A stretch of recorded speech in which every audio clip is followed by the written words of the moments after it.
Thank you very much. Thank you. Thank you very much.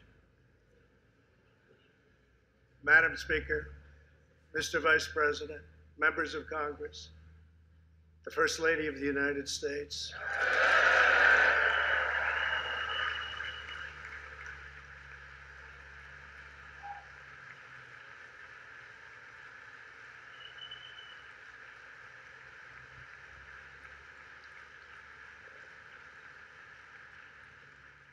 And my fellow citizens, 3 years ago, we launched the Great American Comeback. Tonight, I stand before you to share the incredible results. Jobs are booming, incomes are soaring, poverty is plummeting, crime is falling, confidence is surging, and our country is thriving and highly respected again.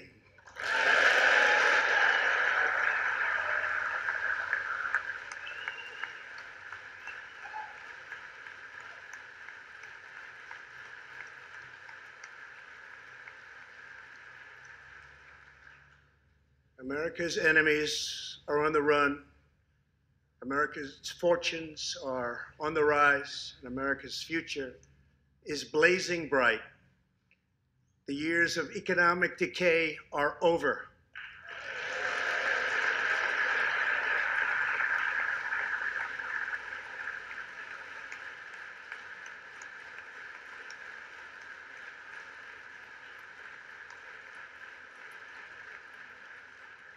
The days of our country being used, taken advantage of, and even scorned by other nations are long behind us.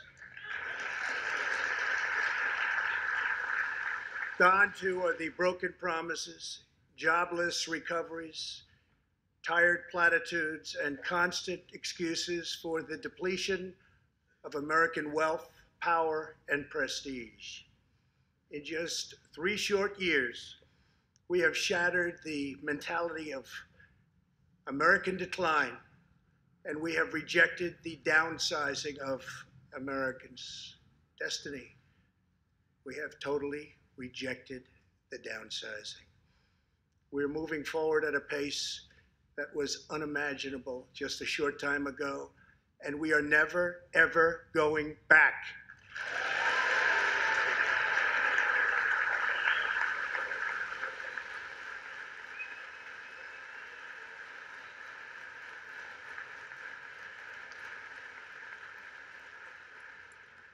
I am thrilled to report to you tonight that our economy is the best it has ever been. Our military is completely rebuilt, with its power being unmatched anywhere in the world, and it's not even close. Our borders are secure. Our families are flourishing. Our values are renewed. Our pride is restored.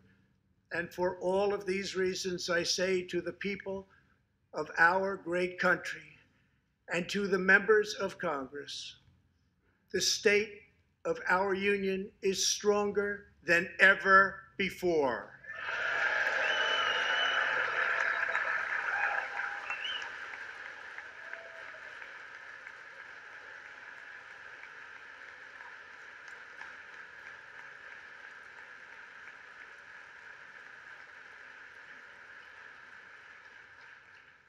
The vision I will lay out this evening demonstrates how we are building the world's most prosperous and inclusive society, one where every citizen can join in America's unparalleled success, and where every community can take part in America's extraordinary rise.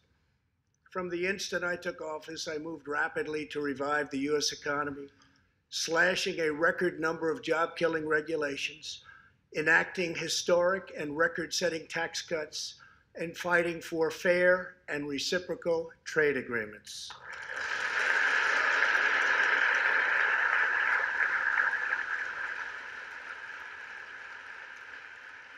Our agenda is relentlessly pro-worker, pro-family, pro-growth, and most of all, pro-American.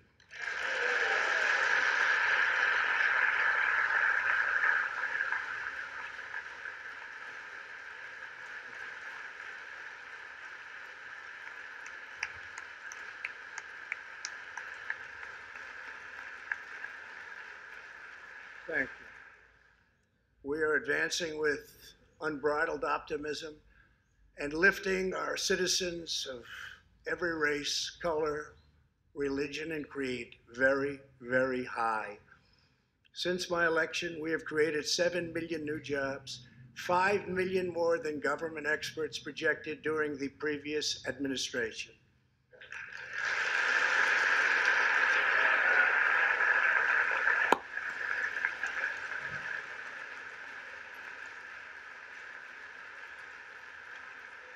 The unemployment rate is the lowest in over half a century.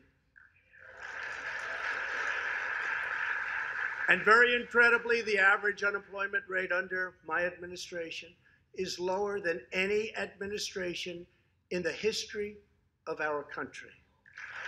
Yeah.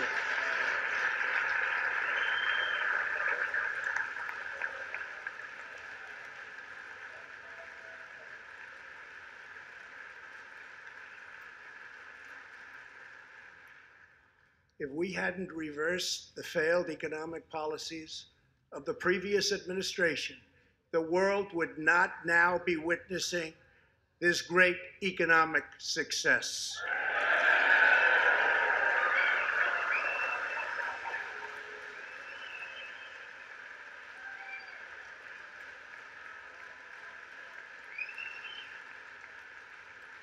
The unemployment rate for African Americans, Hispanic Americans, and Asian Americans has reached the lowest levels in history.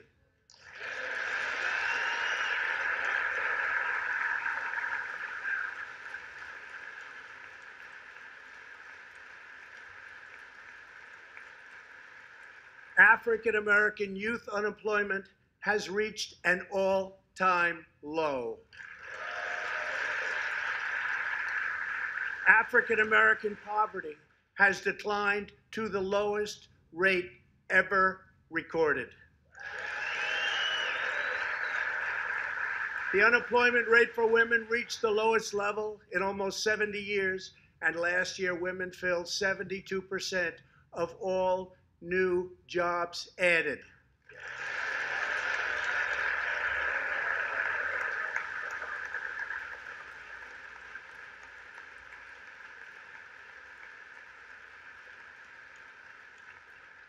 The veterans' unemployment rate dropped to a record low.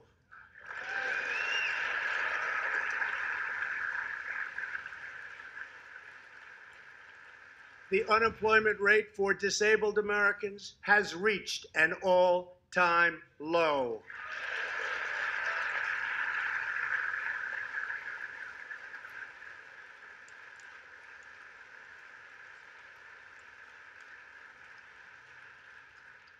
Workers without a high school diploma have achieved the lowest unemployment rate recorded in U.S. history.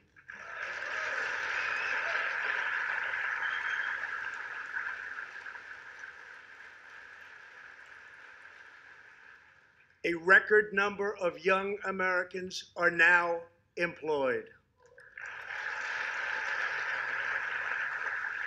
Under the last administration, more than 10 million people were added to the food stamp rolls.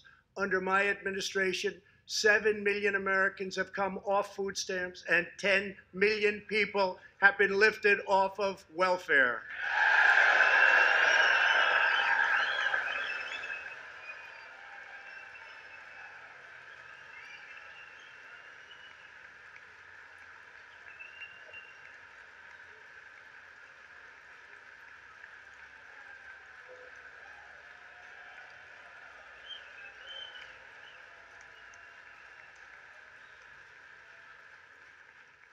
In 8 years under the last administration, over 300,000 working-age people dropped out of the workforce.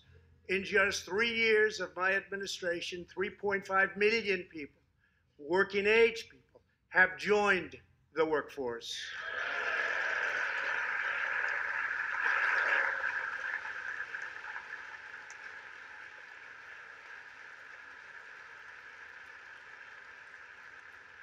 Since my election, the net worth of the bottom half of wage earners has increased by 47%, 3 times faster than the increase for the top 1%.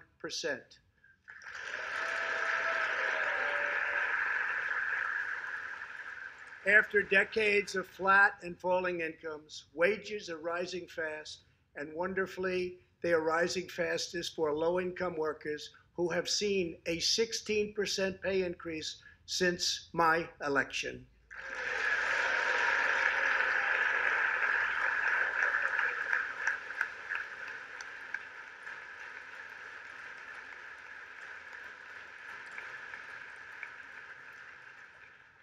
This is a blue-collar boom.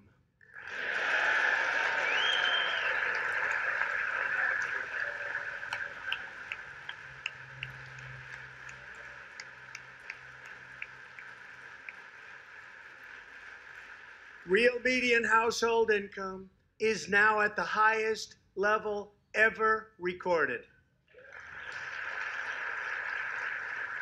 Since my election, U.S. stock markets have soared 70%, adding more than $12 trillion to our nation's wealth, transcending anything anyone believed was possible. This is a record. It is something that every country in the world is looking up to. They admire.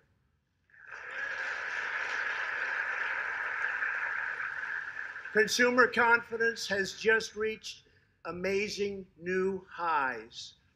All of those millions of people with 401ks and pensions are doing far better than they have ever done before, with increases of 60, 70, 80, 90, and 100% and even more. Jobs and investments are pouring into 9,000 previously neglected neighborhoods thanks to Opportunity Zones, a plan spearheaded by Senator Tim Scott as part of our great Republican tax cuts.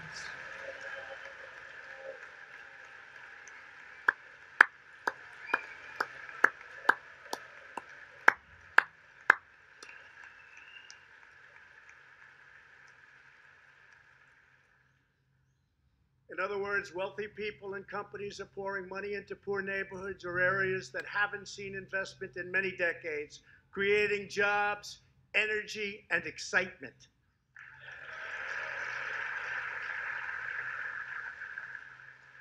This is the first time that these deserving communities have seen anything like this. It's all working. Opportunity Zones are helping Americans like Army veteran Tony Rankins from Cincinnati, Ohio. After struggling with drug addiction, Tony lost his job, his house, and his family. He was homeless, but then Tony found a construction company that invests in Opportunity Zones. He is now a top tradesman, drug-free, reunited with his family, and he is here tonight. Tony, keep up the great work, Tony.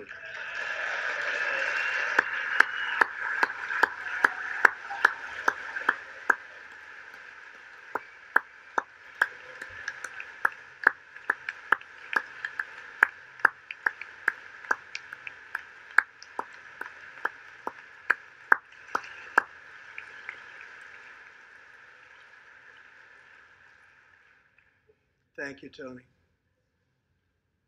Our roaring economy has, for the first time ever, given many former prisoners the ability to get a great job and a fresh start.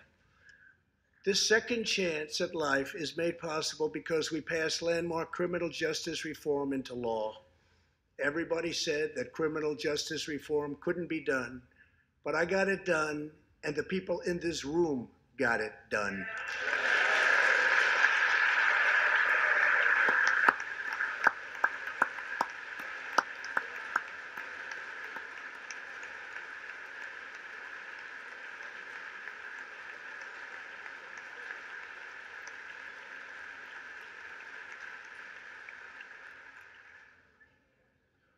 Thanks to our bold regulatory reduction campaign, the United States has become the #1 producer of oil and natural gas anywhere in the world, by far.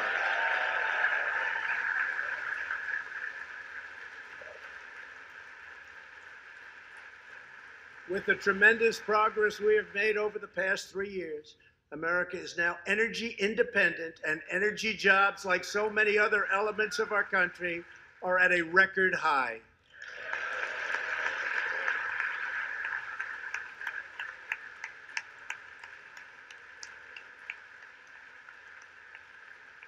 We are doing numbers that no one would have thought possible just 3 years ago.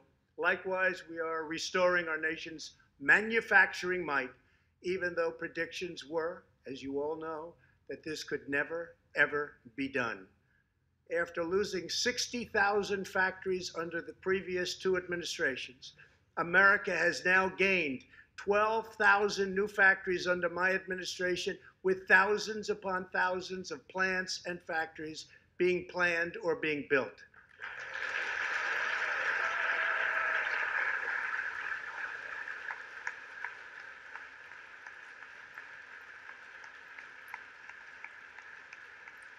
Companies are not leaving. They are coming back to the USA. The fact is that everybody wants to be where the action is, and the United States of America is indeed the place where the action is.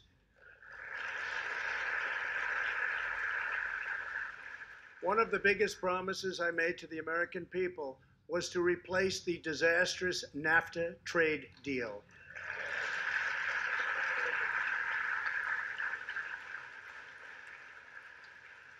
In fact, unfair trade is perhaps the single biggest reason that I decided to run for president. Following NAFTA's adoption, our nation lost 1 in 4 manufacturing jobs. Many politicians came and went, pledging to change or replace NAFTA, only to do so, and then absolutely nothing happened. But unlike so many who came before me, I keep my promises. We did our job.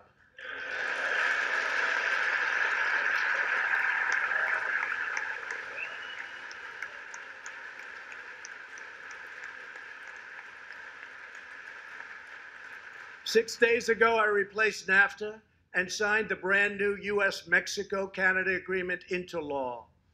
The USMCA will create nearly 100,000 new high-paying American auto jobs and massively boost exports for our farmers, ranchers, and factory workers.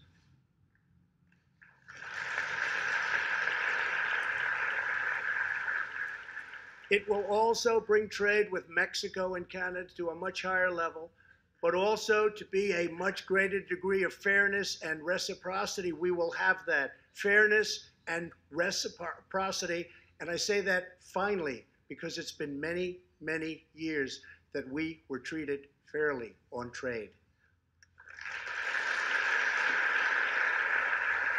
This is the first major trade deal in many years to earn the strong backing of America's labor unions. I also promised our citizens that I would impose tariffs to confront China's massive theft of America's jobs. Our strategy has worked. Days ago, we signed the groundbreaking new agreement with China that will defend our workers, protect our intellectual property, bring billions and billions of dollars into our treasury, and open vast new markets for products made and grown right here in the USA.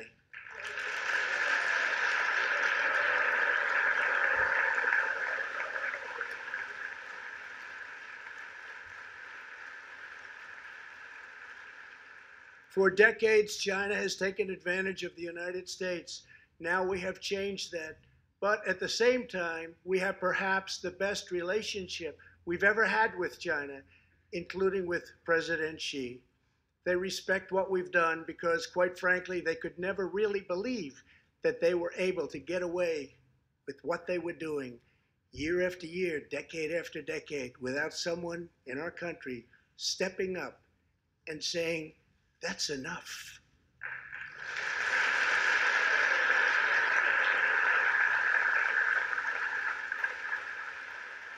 Now we want to rebuild our country, and that's exactly what we're doing. We are rebuilding our country. As we restore American leadership throughout the world, we are once again standing up for freedom in our hemisphere.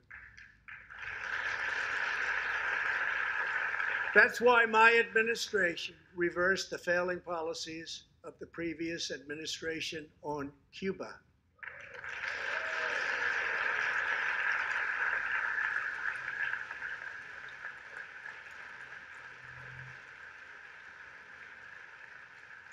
We are supporting the hopes of Cubans, Nicaraguans, and Venezuelans to restore democracy. The United States is leading a 59-nation diplomatic coalition against the socialist dictator of Venezuela, Nicolas Maduro.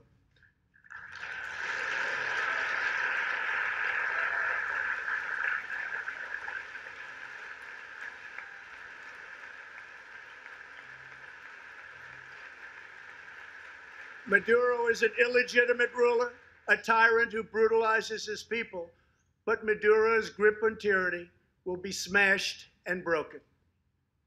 Here this evening is a very brave man who carries with him the hopes, dreams, and aspirations of all Venezuelans. Joining us in the gallery is the true and legitimate president of Venezuela, Juan Guaido. Mr. President, please take this message back to your family.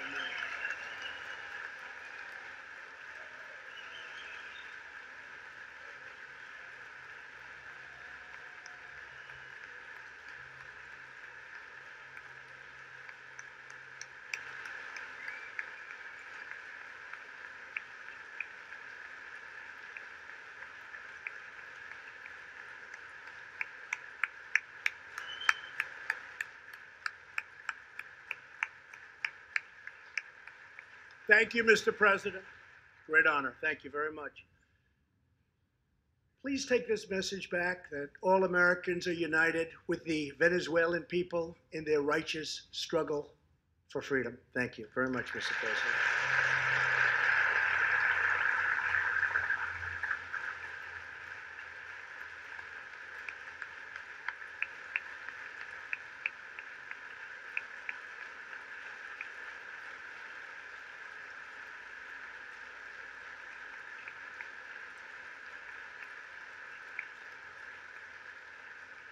Thank you very much. Socialism destroys nations, but always remember freedom unifies the soul.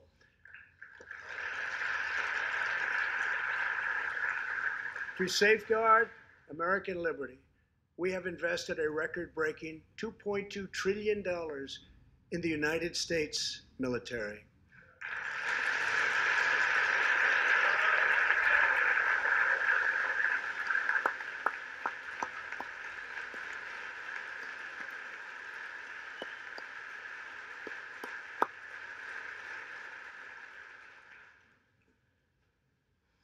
We have purchased the finest planes, missiles, rockets, ships, and every other form of military equipment, and it's all made right here in the USA.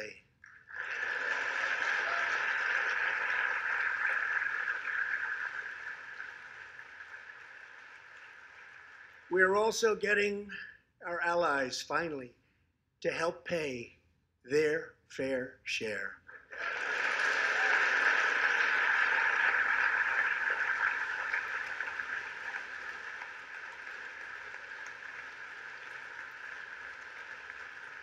I have raised contributions from other NATO members by more than $400 billion, and the number of allies meeting their minimum obligations has more than doubled. And just weeks ago, for the first time since President Truman established the Air Force, more than 70 years earlier, we created a brand new branch of the United States Armed Forces. It's called the Space Force. Very important.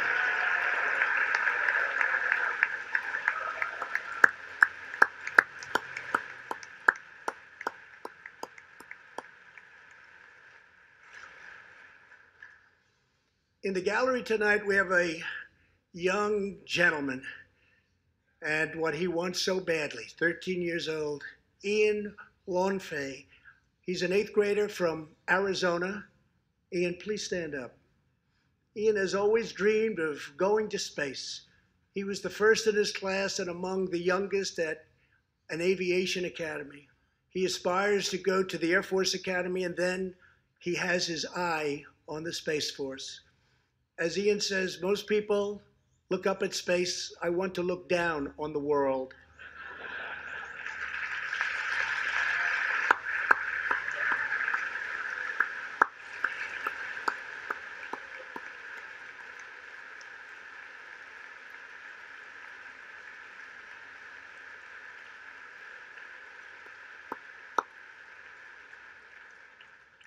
But sitting behind Ian tonight is his greatest hero of them all. Charles McGee was born in Cleveland, Ohio, 1 century ago. Charles is one of the last surviving Tuskegee Airmen, the first black fighter pilots, and he also happens to be Ian's great-grandfather.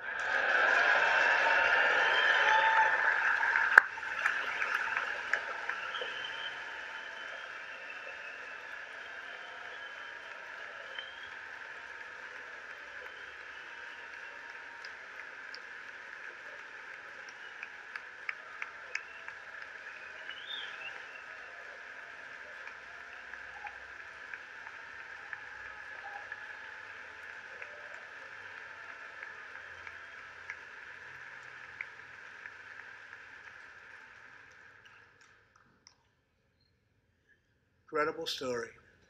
After more than 130 combat missions in World War II, he came back home to a country still struggling for civil rights and went on to serve America in Korea and Vietnam. On December 7th, Charles celebrated his 100th birthday.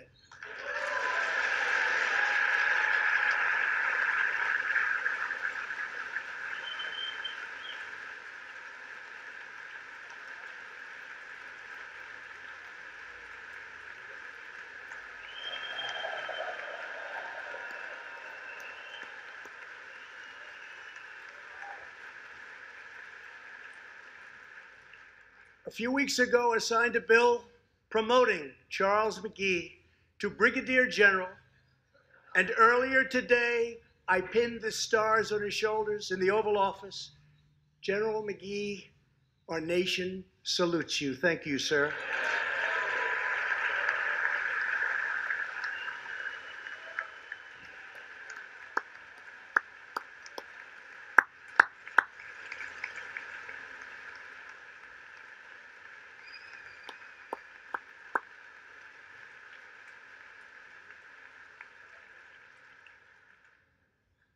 From the Pilgrims to the founders, from the soldiers at Valley Forge to the marchers at Selma, and from President Lincoln to the Reverend Martin Luther King, Americans have always rejected limits on our children's future. Members of Congress, we must never forget that the only victories that matter in Washington are victories that deliver for the American people.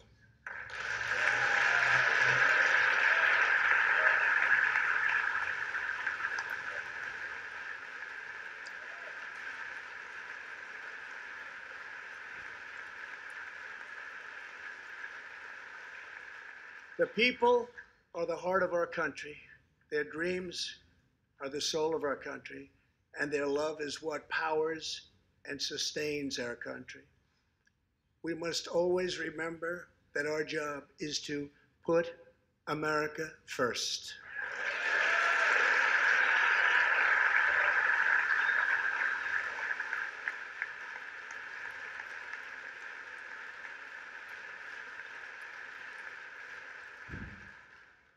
The next step forward in building an inclusive society is making sure that every young American gets a great education and the opportunity to achieve the American dream. Yet for too long, countless American children have been trapped in failing government schools.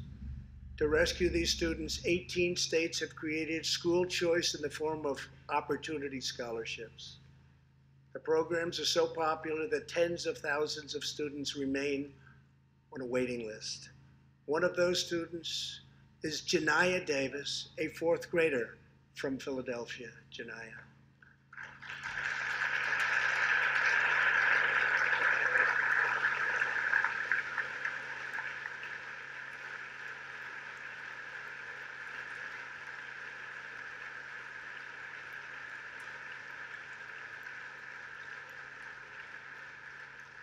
Janaya's mom, Stephanie, is a single parent.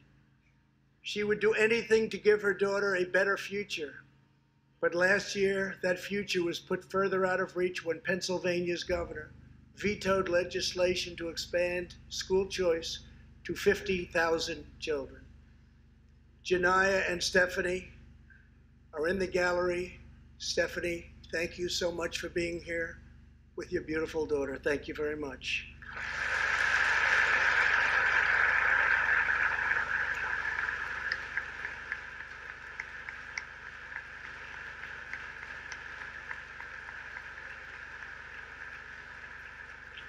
But Janaya, I have some good news for you, because I am pleased to inform you that your long wait is over. I can proudly announce tonight that an opportunity scholarship has become available. It's going to you, and you will soon be heading to the school of your choice.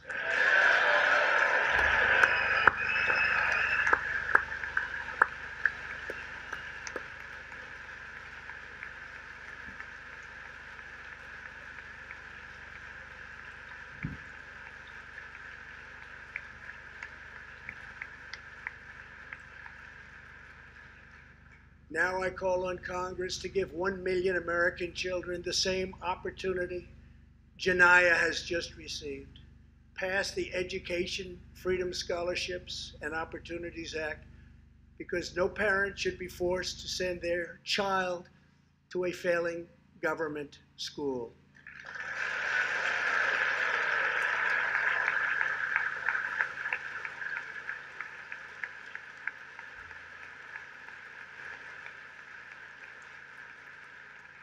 Every young person should have a safe and secure environment in which to learn and to grow.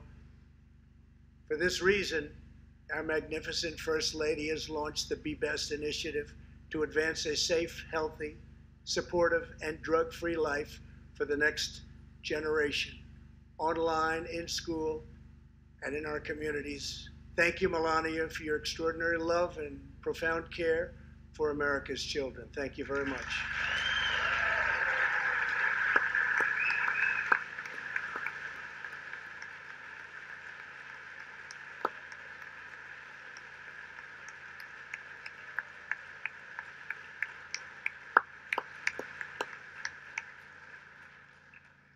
My administration is determined to give our citizens the opportunities they need, regardless of age or background. Through our pledge to American workers, over 400 companies will also provide new jobs and education opportunities to almost 15 million Americans. My budget also contains an exciting vision for our nation's high schools. Tonight, I ask Congress to support our students and back my plan to offer vocational and technical education in every single high school in America.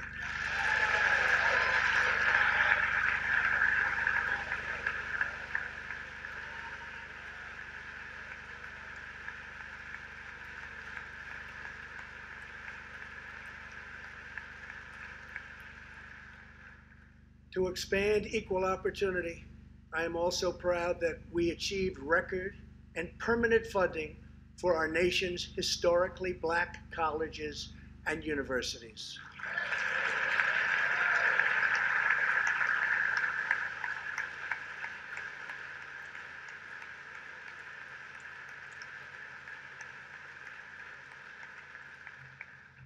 A good life for American families also requires the most affordable, innovative, and high-quality healthcare system on earth. Before I took office, health insurance premiums had more than doubled in just 5 years. I moved quickly to provide affordable alternatives. Our new plans are up to 60% less expensive and better.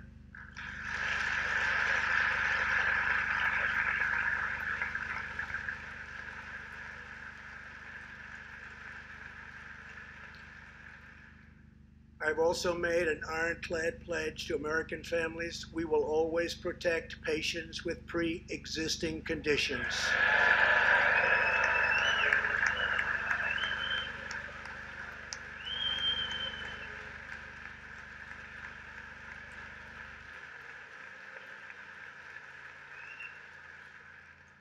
and we will always protect your Medicare, and we will always protect your Social Security, always.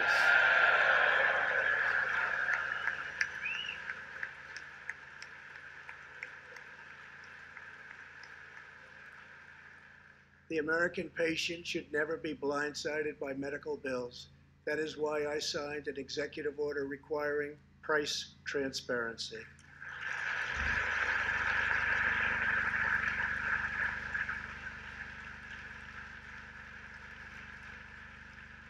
Many experts believe that transparency, which will go into full effect at the beginning of next year, will be even bigger than healthcare reform. It will save families massive amounts of money for substantially better care. But as we work to improve Americans' health care, there are those who want to take away your health care, take away your doctor, and abolish private insurance entirely. 132 lawmakers in this room have endorsed legislation to impose a socialist takeover of our health care system, wiping out the private health insurance plans of 180 million very happy Americans. To those watching at home tonight, I want you to know we will never let socialism destroy American health care.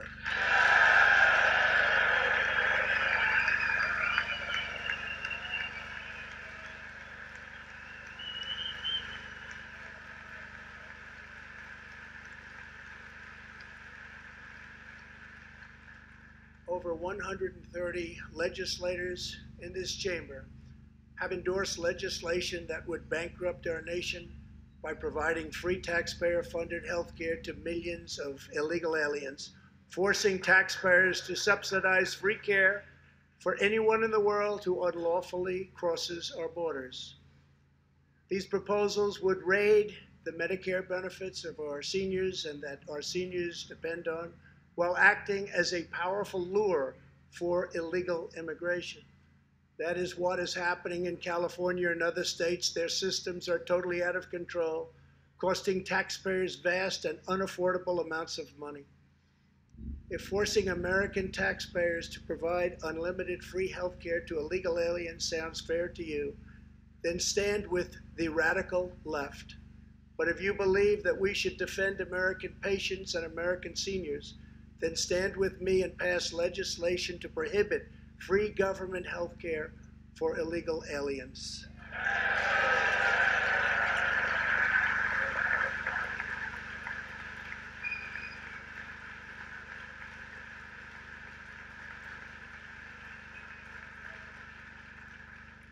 This will be a tremendous boon to our already very strongly guarded southern border, where, as we speak, a long, tall, and very powerful wall is being built.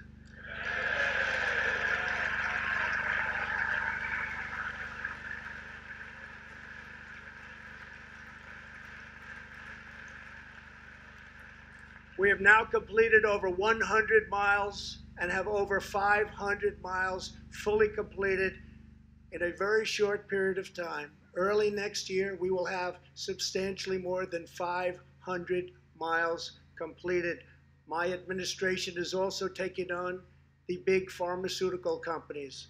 We have approved a record number of affordable generic drugs, and medicines are being approved by the FDA at a faster clip than ever before.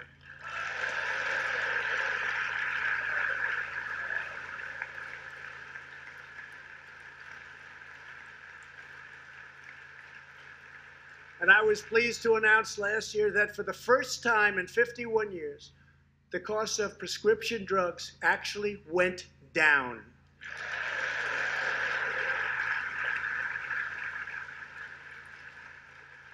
And working together, Congress can reduce drug prices substantially from current levels. I've been speaking to Senator Chuck Grassley of Iowa and others in Congress in order to get something on drug pricing done, and done quickly and properly. I'm calling for bipartisan legislation that achieves the goal of dramatically lowering prescription drug prices. get a bill on my desk and I will sign it into law immediately.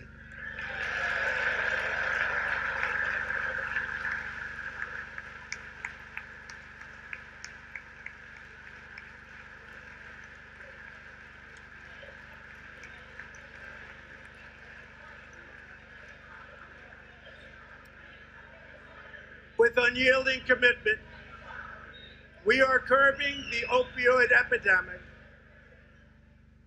Drug overdose deaths declined for the first time in nearly 30 years. Among the states hardest hit, Ohio is down 22%, Pennsylvania is down 18%, Wisconsin is down 10%, and we will not quit until we have beaten the opioid epidemic once and for all.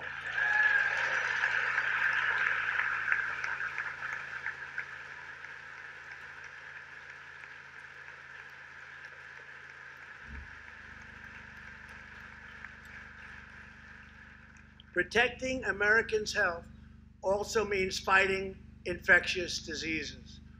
We are coordinating with the Chinese government and working closely together on the coronavirus outbreak in China. My administration will take all necessary steps to safeguard our citizens from this threat.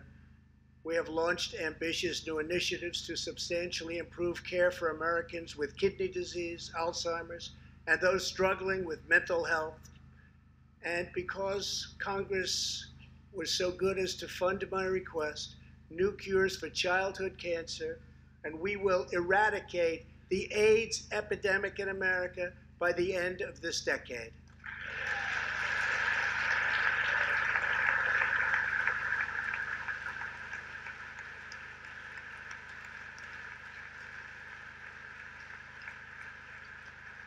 Almost every American family knows the pain when a loved one is diagnosed with a serious illness.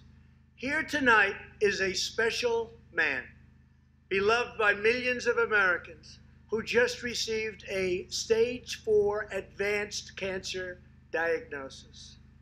This is not good news, but what is good news is that he is the greatest fighter and winner that you will ever meet.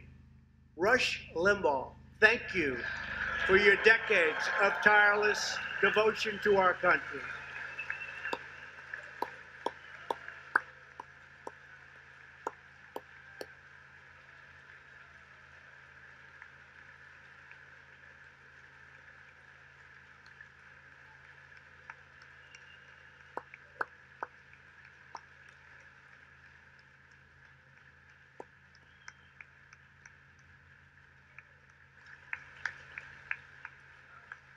And Rush, in recognition of all that you have done for our nation, the millions of people a day that you speak to and that you inspire, and all of the incredible work that you have done for charity, I am proud to announce tonight that you will be receiving our country's highest civilian honor, the Presidential Medal of Freedom.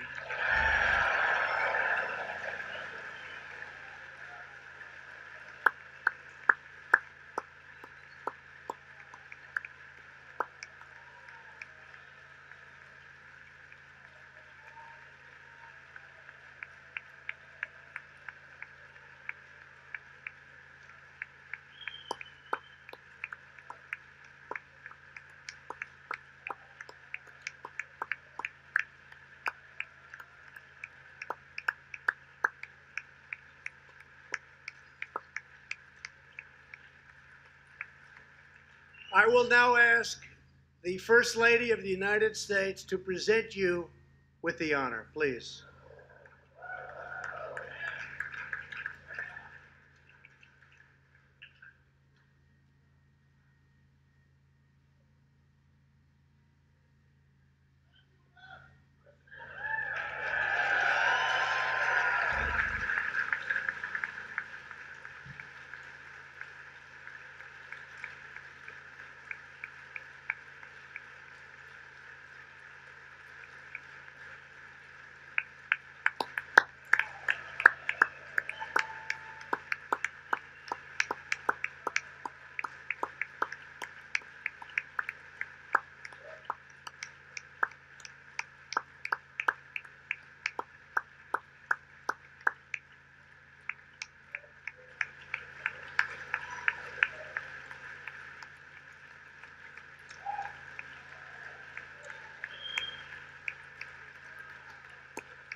Rush and Catherine, congratulations.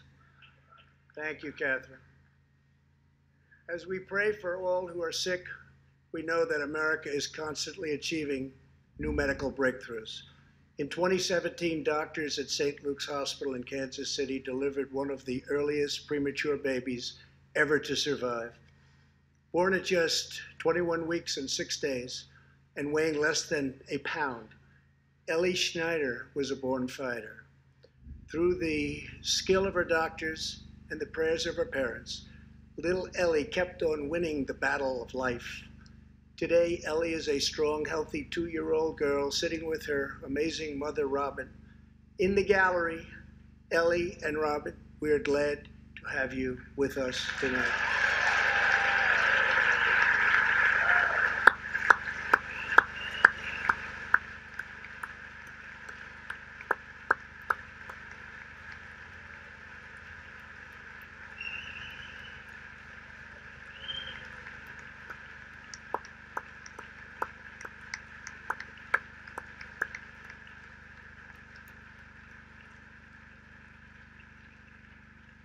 Ellie reminds us that every child is a miracle of life.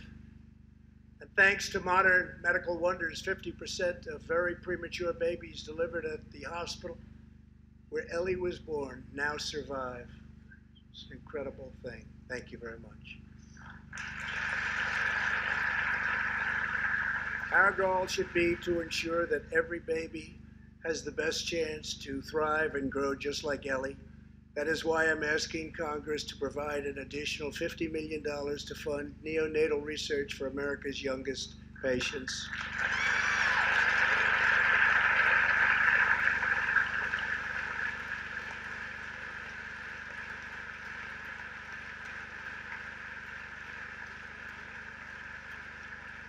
That is why I'm also calling upon members of Congress here tonight to pass legislation finally banning the late-term abortion of babies.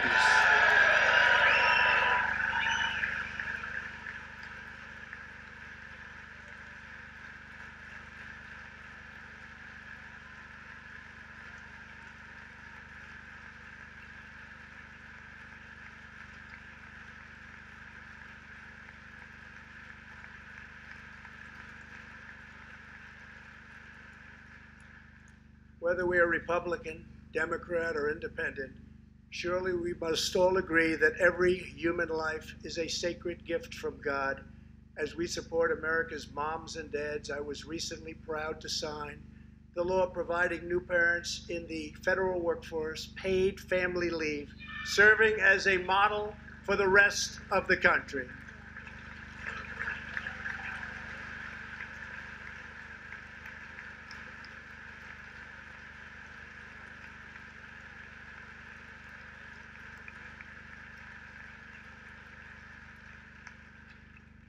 Now I call on Congress to pass the bipartisan Advancing Support for Working Families Act, extending family leave to mothers and fathers all across our nation.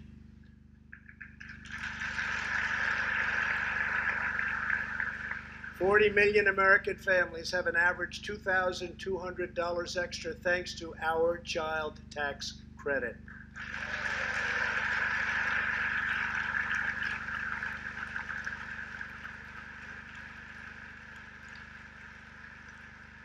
I've also overseen historic funding increases for high-quality child care, enabling 17 states to help more children, many of which have reduced or eliminated their wait lists altogether.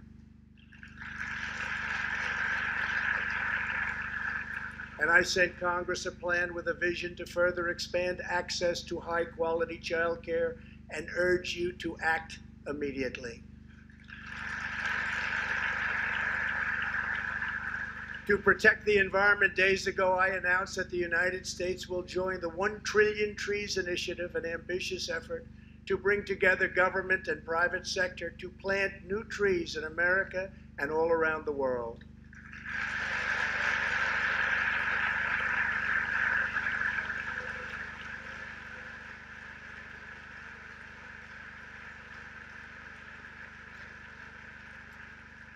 We must also rebuild America's infrastructure.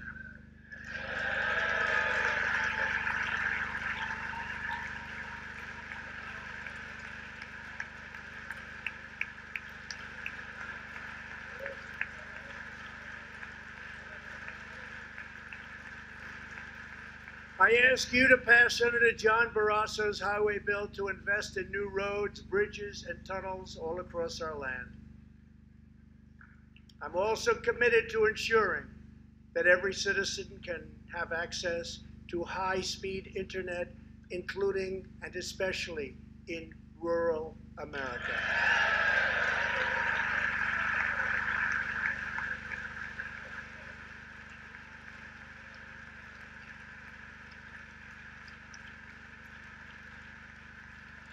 A better tomorrow for all Americans also requires us to keep America safe.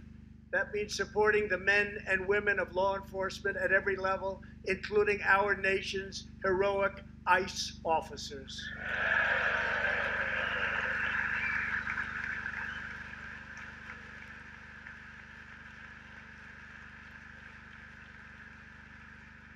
Last year, our brave ICE officers arrested more than 120,000 criminal aliens charged with nearly 10,000 burglaries, 5,000 sexual assaults, 45,000 violent assaults, and 2,000 murders.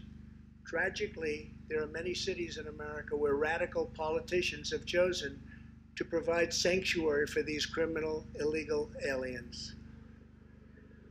In sanctuary cities, local officials order police to release dangerous criminal aliens to prey upon the public instead of handing them over to ICE to be safely removed. Just 29 days ago, a criminal alien freed by the sanctuary city of New York was charged with the brutal rape and murder of a 92-year-old woman. The killer had been previously arrested for assault, but under New York sanctuary policies, he was set free. If the city had honored ICE's detainer request, his victim would still be alive today. The state of California passed an outrageous law declaring their whole state to be a sanctuary for criminal illegal immigrants, a very terrible sanctuary with catastrophic results. Here is just one tragic example. In December 2018, California police detained an illegal alien with 5 prior arrests, including convictions for robbery and assault. But as required by California's sanctuary law, local authorities released him. Days later, the criminal alien went on a gruesome spree of deadly violence. He viciously shot one man going about his daily work. He approached a woman sitting in her car and shot her in the arm and in the chest. He walked into a convenience store and wildly fired his weapon. He hijacked a truck and smashed into vehicles, critically injuring innocent victims. One of the victims is a terrible, terrible situation. Died, 51-year-old American named Rocky Jones. Rocky was at a gas station when this vile criminal fired 8 bullets at him from close range, murdering him in cold blood. Rocky left behind a devoted family, including his brothers, who loved him more than anything else in the world. One of his grieving brothers is here with us tonight. Jody, would you please stand? Jody, thank you.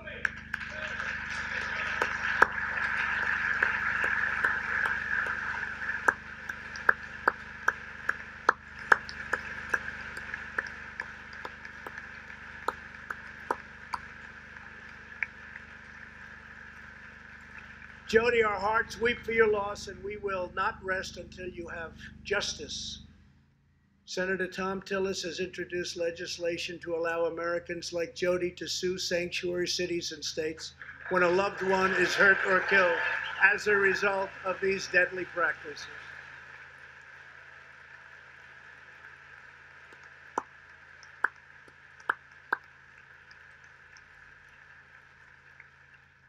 I ask Congress to pass the Justice for Victims of Sanctuary Cities Act immediately. The United States of America should be a sanctuary for law-abiding Americans, not criminal aliens.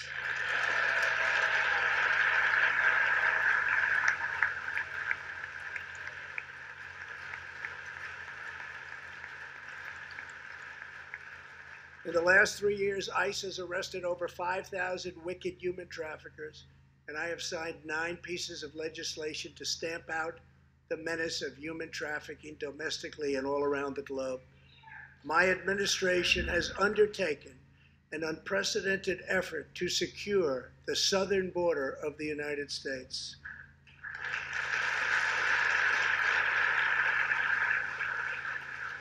Before I came into office, if you showed up illegally on our southern border and were arrested, you were simply released and allowed into our country, never to be seen again.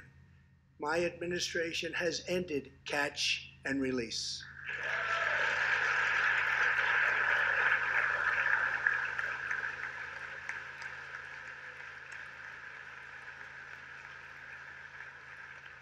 If you come illegally, you will now be promptly removed from our country.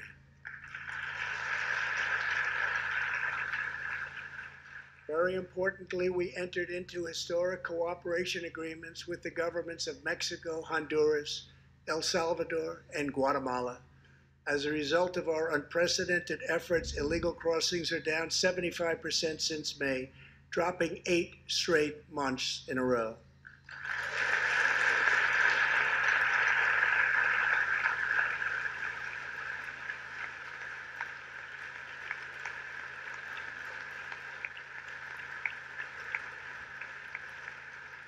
And as the wall rapidly goes up, drug seizures rise, and the border crossings are going down and going down very rapidly.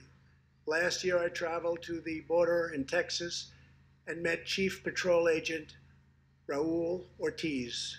Over the last 24 months, Agent Ortiz and his team have seized more than 200,000 pounds of poisonous narcotics, arrested more than 3,000 human smugglers, and rescued more than 2,000 migrants. Days ago, Agent Ortiz was promoted to Deputy Chief of Border Patrol, and he joins us tonight. Chief Ortiz, please stand.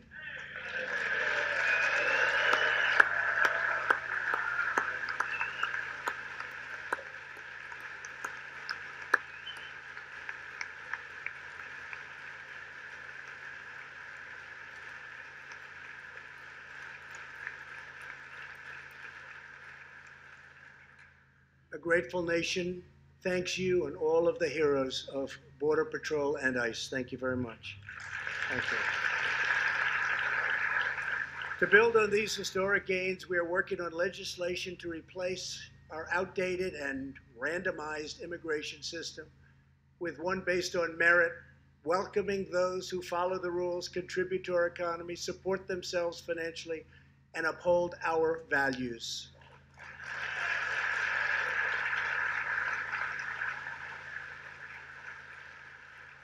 With every action, my administration is restoring the rule of law and reasserting the culture of American freedom.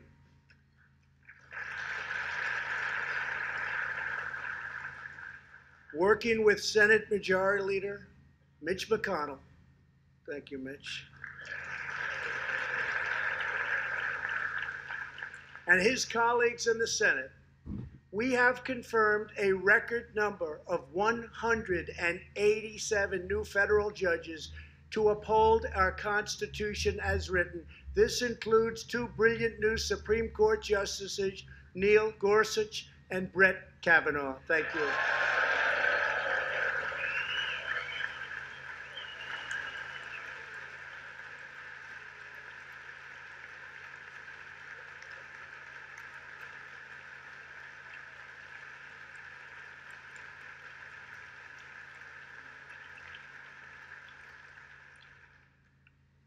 And we have many in the pipeline.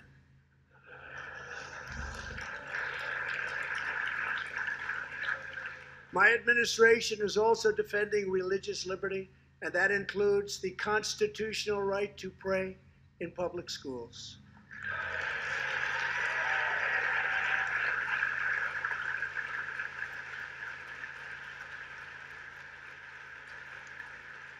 In America, we don't punish prayer. We don't tear down crosses. We don't ban symbols of faith. We don't muzzle preachers and pastors. In America, we celebrate faith. We cherish religion. We lift our voices in prayer, and we raise our sights to the glory of God. Just as we believe in the First Amendment, we also believe in another constitutional right that is under siege all across our country. So long as I am president, I will always protect your Second Amendment right to keep and bear arms.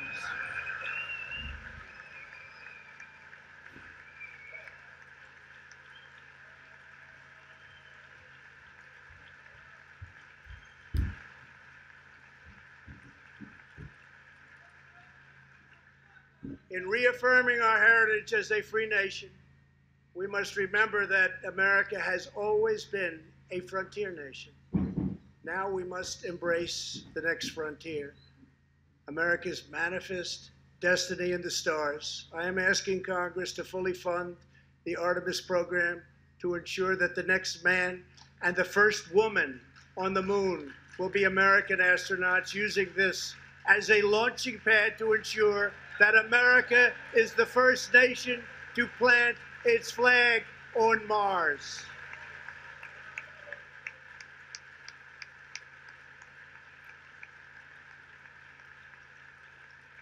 My administration is also strongly defending our national security and combating radical Islamic terrorism.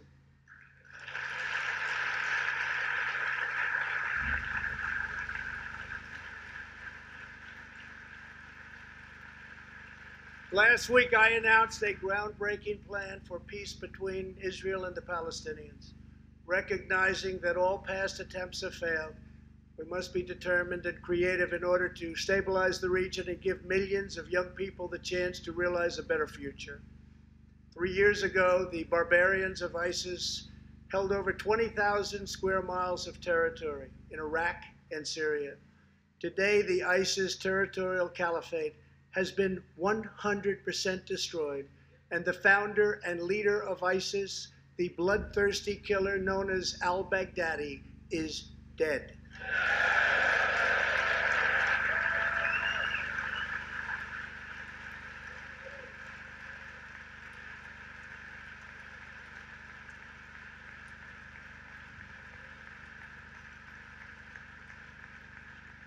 We are joined this evening by Carl and Marcia Mueller.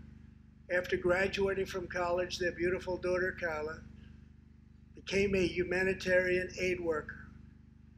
She once wrote, "Some people find God in church. Some people find God in nature. Some people find God in love. I find God in suffering. I've known for some time what my life's work is, using my hands as tools to relieve suffering."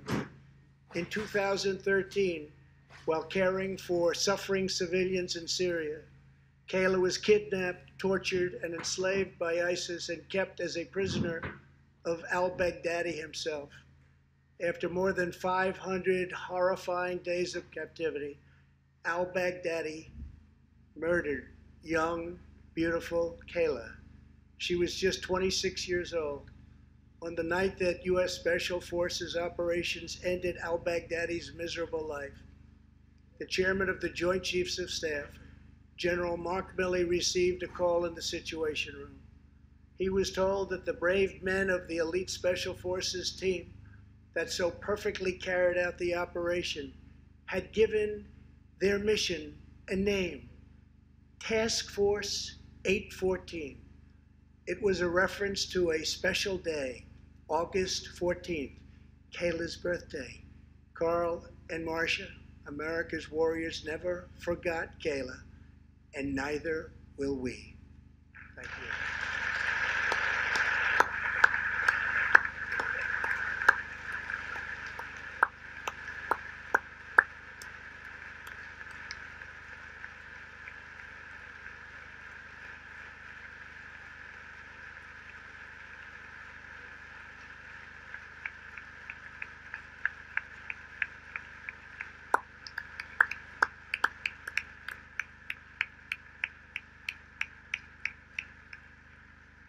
Every day, America's men and women in uniform demonstrate the infinite depth of love that dwells in the human heart.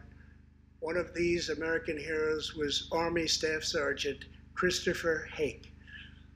On his second deployment to Iraq in 2008, Sergeant Hake wrote a letter to his one-year-old son, Gage. "I will be with you again," he wrote to Gage. "I will teach you to ride your first bike, build your first sandbox, watch you play sports, and see you have kids also. I love you, son. Take care of your mother. I am always with you, Daddy." On Easter Sunday of 2008, Chris was out on patrol in Baghdad when his Bradley fighting vehicle was hit by a roadside bomb. That night, he made the ultimate sacrifice for our country. Sergeant Hake now rests in eternal glory in Arlington, and his wife Kelly is in the gallery tonight, joined by their son, who is now a 13-year-old and doing very, very well. To Kelly and Gage, Chris will live in our hearts forever. He is looking down on you now. Thank you.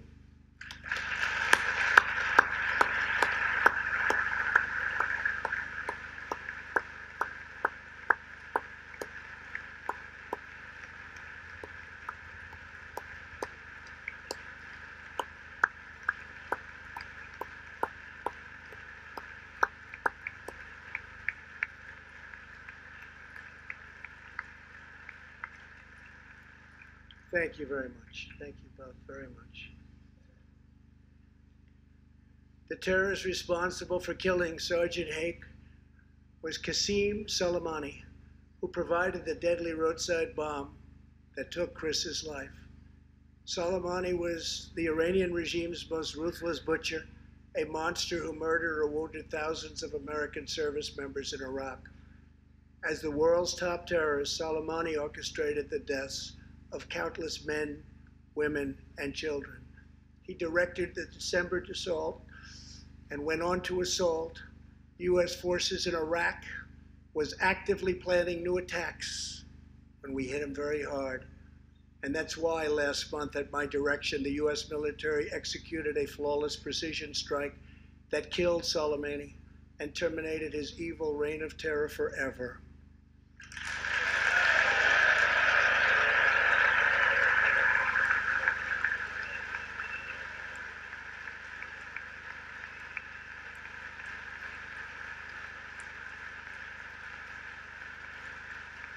Our message to the terrorists is clear. You will never escape American justice. If you attack our citizens, you forfeit your life.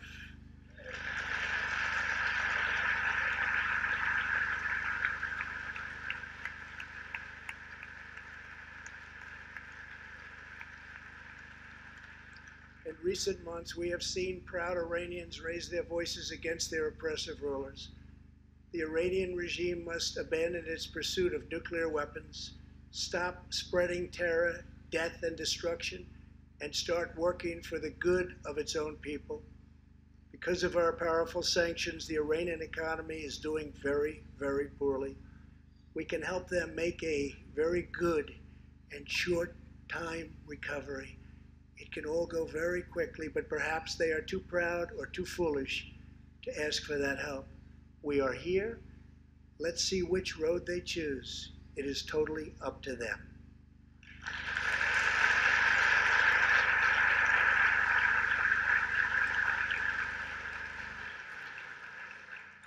As we defend American lives, we are working to end America's wars in the Middle East.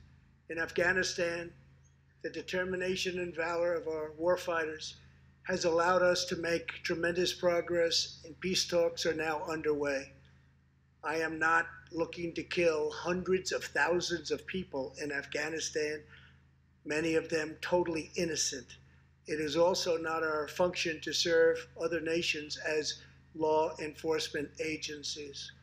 These are warfighters that we have, the best in the world, and they either want to fight to win or not fight at all.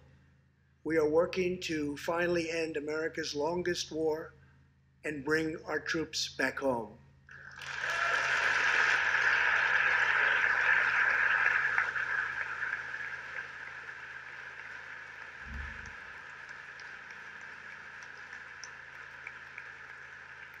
War places a heavy burden on our nation's extraordinary military families, especially spouses like Amy Williams from Fort Bragg, North Carolina, and her two children, 6-year-old Eliana and 3-year-old Rowan. Amy works full-time and volunteers countless hours helping other military families. For the past 7 months, she has done it all while her husband, Sergeant First Class Townsend Williams, is in Afghanistan on his 4th deployment in the Middle East. Amy's kids haven't seen their father's face in many months. Amy, your family's sacrifice makes it possible for all of our families to live in safety and in peace, and we want to thank you. Thank you, Amy.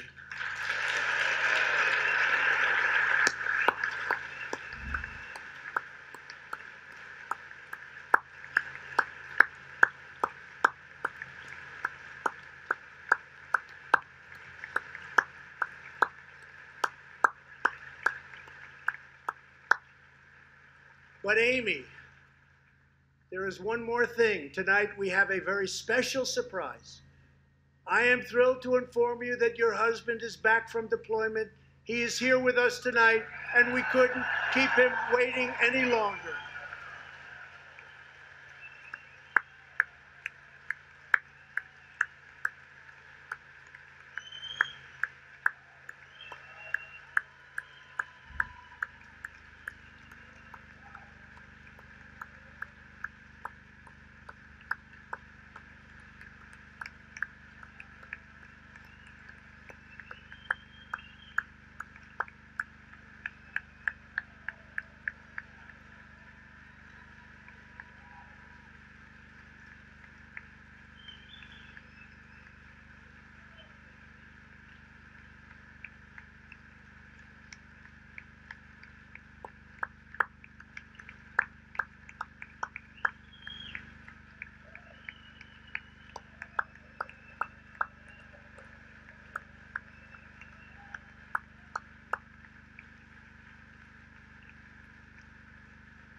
Welcome home, Sergeant Williams. Thank you very much.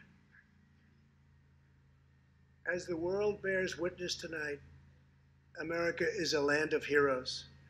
This is a place where greatness is born, where destinies are forged, and where legends come to life. This is the home of Thomas Edison and Teddy Roosevelt, of many great generals, including Washington, Pershing, Patton, and MacArthur. This is the home of Abraham Lincoln, Frederick Douglass, Amelia Earhart, Harriet Tubman, the Wright brothers, Neil Armstrong, and so many more. This is the country where children learn names like Wyatt Earp, Davy Crockett, and Annie Oakley. This is the place where the Pilgrims landed at Plymouth and where Texas patriots made their last stand at the Alamo.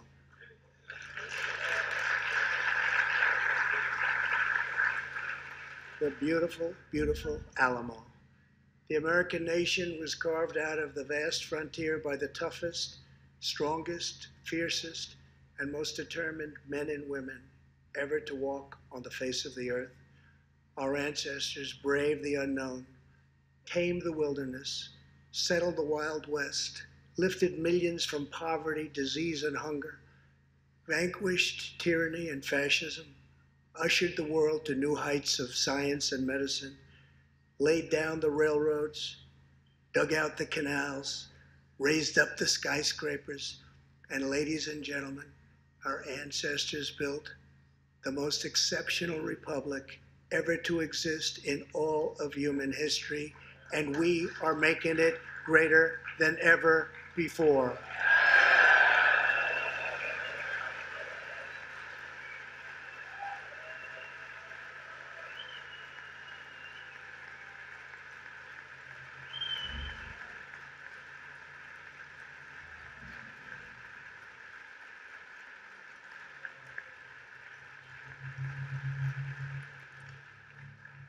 This is our glorious and magnificent inheritance. We are Americans. We are pioneers. We are the pathfinders. We settled the new world. We built the modern world. And we change history forever by embracing the eternal truth that everyone is made equal by the hand of Almighty God.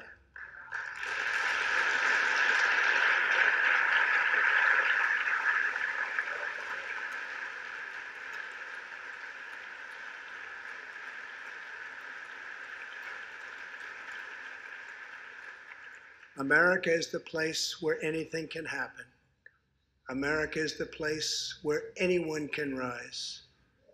And here, on this land, on this soil, on this continent, the most incredible dreams come true. This nation is our canvas, and this country is our masterpiece. We look at tomorrow and see unlimited frontiers just waiting to be explored. Our brightest discoveries are not yet known. Our most thrilling stories are not yet told. Our grandest journeys are not yet made. The American age, the American epic, the American adventure has only just begun. Our spirit is still young. The sun is still rising. God's grace is still shining. And my fellow Americans, the best is yet to come. Thank you, God bless you, and God bless America. Thank you very much.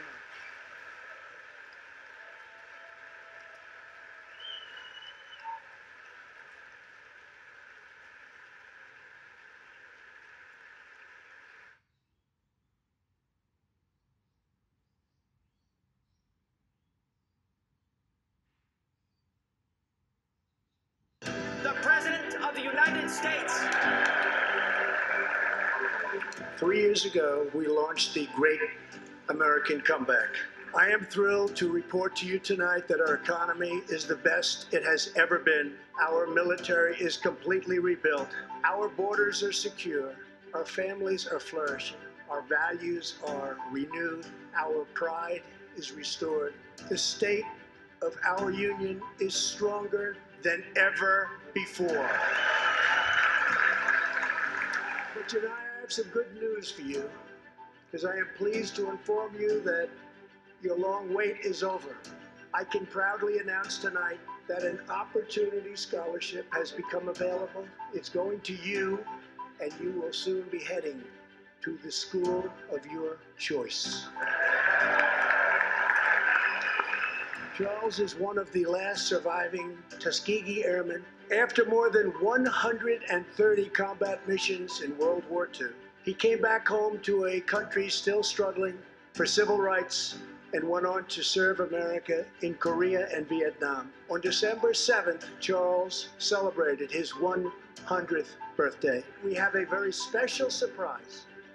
I am thrilled to inform you that your husband is back from deployment.